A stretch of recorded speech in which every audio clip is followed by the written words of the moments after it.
السلام عليكم ورحمة الله وبركاته. هاتكلم في تفصيلة مهمة أنا كنت منزل عليها ستوري امبارح. ودي يعني استوحيتها من موقف حصل معايا امبارح. أنا كنت في المحافظة بخلص ورق، فرحت قعدت في فندق قديم ورخيص، يعني رخيص قوي كمان. ففي حاجات كتيرة أنا كنت بسأل نفسي عليها، يعني مثلا وأنا في الحمام وأنا في الأوضة، طب ليه ما يعملوش كذا؟ طب ليه ما يحدثوش كذا؟ وعايز أروح أطلع أقول للإدارة طب ليه ما تعملوش كذا كذا كذا. في الآخر لقيت إيه؟ طب ما هو أنت جاي في حاجة رخيصة، يعني أنت جاي في حاجة هي على قدر الفلوس بتاعتها، بيقدم لك الحاجه دي وخلاص. وبناء على قررت ان انا ما اروحش ايه، ما اروحش اتكلم معاها في معاهم في حاجه، وخلاص اقتنعت ان انت والله على قد المتاح بالنسبه لك، او على قد الحاجه اللي انت اخترتها، او الماديات اللي انت عندك القدره ان انت تدفعها، تمام، او البادجت اللي هم حاطينها، هم بيقدموا لك خدمات معينه، فما تستناش منهم اكتر من كده. هو ده اللي موجود. انت عايز خدمات وعايز حياه احترافيه وعايز شغل بروفيشنال، تمام، ومميزات اعلى، روح لحياه اغلى.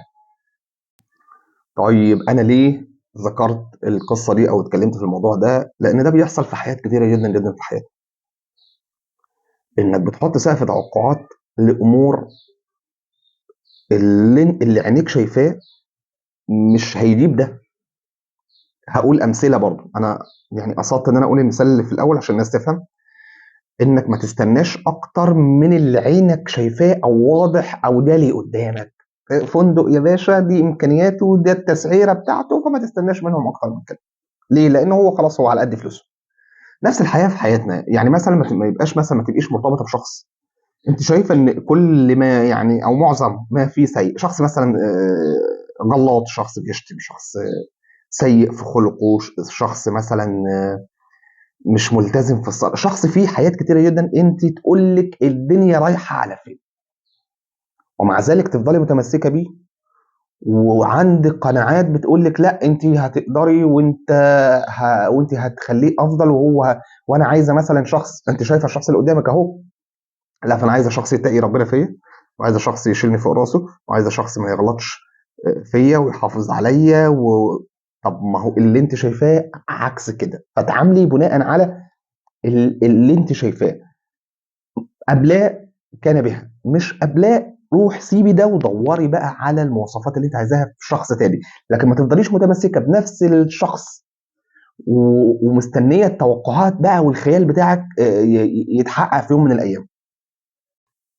نفس الموضوع مثلا لو انت مثلا في شغل، انت عندك مثلا تخيلات معينه او الحياه الستاندر بالنسبه لك في موضوع الشغل، ان يبقى موظفين والمدير ناس بيحترموا بعض وبيقدروا الشخص اللي بيشتغل وبيقدروا المجهود المبذول، تمام. ولكن البيئه اللي انت فيها مش كده، لا ده موظفين مش سالكين، والشاطر اللي بيضرب اسفين في التاني، والمدير اللي حبايبه هم الناس اللي قريبين منه، حياه كلها عك في عك، فعينك شايفه الدنيا نيله نيله، فتفضلي مستمرة ومكملة وبتطلبي التوقعات او الطموحات او الحياة او البيئة اللي انت نفسك فيها في بيئة ما فيهاش الكلام ده.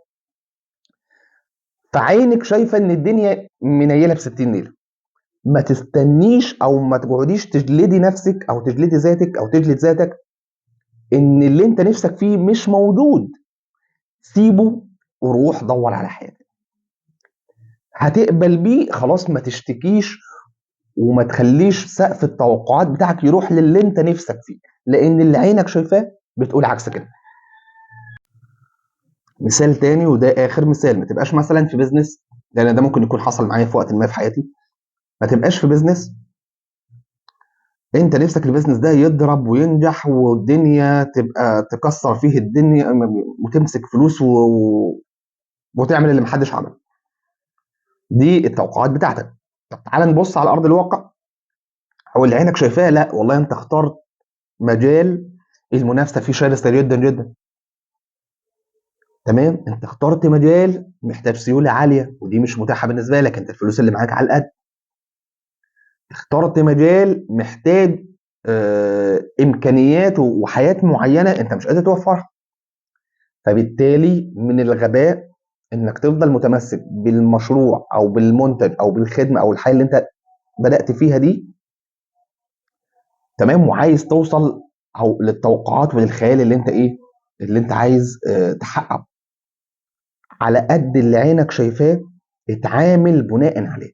لانك لما بترفع سقف توقعاتك بناء على اللي انت نفسك فيه واللي بتتمناه في المكان الغلط، ده بيدمرك نفسيا، بيضيع وقتك، وفي بعض الحالات زي لو انت عندك مشروع بيخرب بيتك فيما يخص الفلوس، وبيخليك مديون وحياة يعني اخر مزرمه.